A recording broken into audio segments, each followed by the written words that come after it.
Hey guys, welcome to my presentation. My name is Lambona Elisa, a student at Ines Ruhengeri, Faculty of Health, Department of Biomedical Laboratory Science. My registration number is 232026-3. My presentation will be about applied immunology, and I'm going to focus on immune regulatory mechanisms. My presentation will focus on questions about immune regulatory mechanisms. The first question asks, what is the role of regulatory T cells in immune regulation? The second question, which has sub-questions, asks, how does central tolerance prevent autoimmunity? Sub-question A asks, what is autoimmunity? And sub-question B asks, enumerate 12 main medical important autoimmune diseases, their causes, and their clinical manifestations. The third question asks, what are immune checkpoints and why are they important? And the last question asks, how do cytokines regulate immune responses? Now let's dive into these questions one by one. Question 5 asks, what is the role of regulatory T cells in immune regulation? Regulatory T cells are immune regulatory cells which play a major role in peripheral tolerance, which is one of the immune regulatory mechanisms aiming at removing all self-reactive immune cells which have escaped the central tolerance immune regulation mechanism. These regulatory T cells act by suppressing the activation and proliferation of self-reactive immune cells. They do this through a couple of mechanisms, one of which is production of anti-inflammatory cytokines, which inhibit the activation and proliferation of self-reactive T cells, dendritic cells, and other self-reactive immune cells. Question number 6 asks, how does central tolerance prevent autoimmunity? Central tolerance prevents autoimmunity by eliminating or inactivating self-reactive immune cells during their development in primary lymphoid organs, that is, the thymus for T cells and bone marrow for B cells. In the thymus, T cells undergo positive and negative selection. The positive selection aims at ensuring that T cells can recognize self-MHC molecules.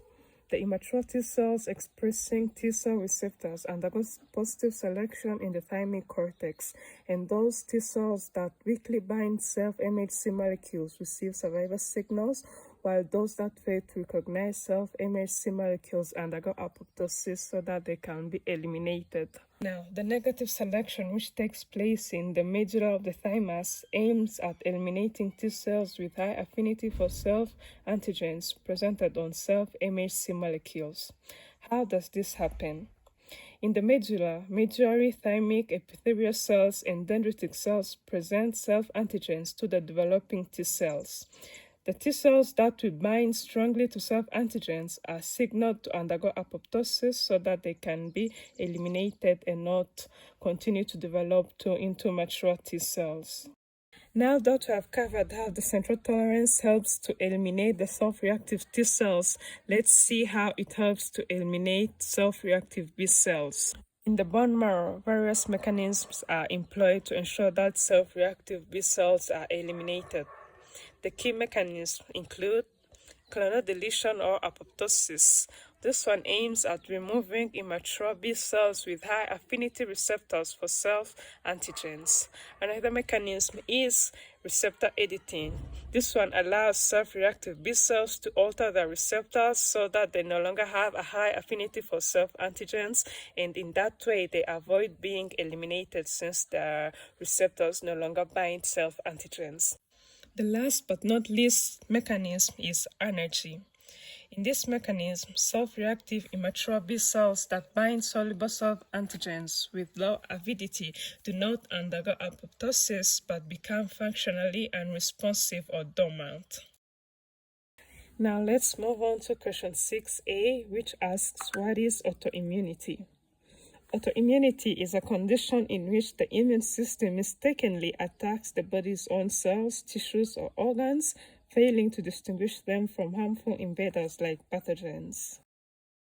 Question number 6b asks, enumerate main medical important autoimmune diseases, their causes, and their clinical manifestations. The first disease is type 1 diabetes mellitus.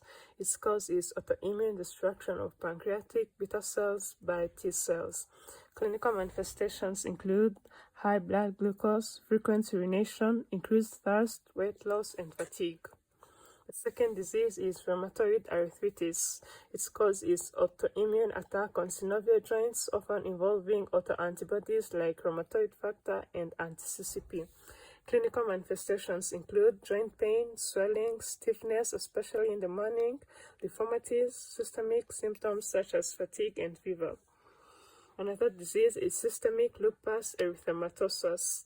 Its cause is autoantibodies such as antinuclear antibodies which attack multiple tissues. Clinical manifestations include butterfly-shaped rash on the face, joint pain, fatigue, kidney dysfunction, photosensitivity, and serositis. Another disease is multiple sclerosis. Its cause is autoimmune attack on the myelin sheath of neurons in the central nervous system. Clinical manifestations include muscle weakness, visual problems, difficulty with coordination, cognitive dysfunction, and numbness. Another disease is Hashimoto's thyroiditis. Its cause is autoimmune destruction of thyroid tissue, often involving antithyroid peroxidase antibodies. Clinical manifestations are hypothyroidism symptoms such as fatigue, weight gain, cold intolerance, hair loss, and goiter. Another disease is Graves' disease. Its cause is autoantibodies which stimulate the thyroid-stimulating hormone receptors. Clinical manifestations include hyperthyroidism symptoms such as weight loss, heat intolerance, tremors, palpitations, etc. Now let's move on to question number 7. It asks, what are immune checkpoints and why are they important? Immune checkpoints are regulatory molecules in the immune system that help maintain self-tolerance and modulate the immune response to avoid excessive damage to tissues. Now, why are they important? Immune checkpoints help to avoid autoimmune diseases by maintaining tolerance to the body's own cells. They are also therapeutic targets for cancer immunotherapy. Immune checkpoints also help to balance between activation and suppression of immune responses. They also help to regulate immune responses to avoid excessive inflammation, which can lead to tissue damage. The last question, which is question number 8, asks, how do cytokines regulate immune responses? Cytokines such as chemokines help to recruit and activate immune cells to infection sites. Cytokines also help to regulate inflammation. There are 2 types of cytokines involved in the regulation of inflammation. The first type is pro-inflammatory cytokines. These ones help to promote inflammation. Examples are interleukin-1 and interleukin-6. The second type is anti-inflammatory cytokines. These ones help to suppress inflammation in order to prevent excessive tissue damage. Examples are interleukin-10 and TGF-beta. Cytokines also help to prevent autoimmunity. Examples of such cytokines are interleukin-10. Cytokines also help to resolve inflammation in order to help tissue repair and avoid excessive tissue damage. Examples of such cytokines are interleukin-10 and TGF-beta. Cytokines also support immune memory for faster future responses. I have now covered all the 4 questions about immune regulatory mechanisms, and this concludes my presentation. Thank you all for your attention.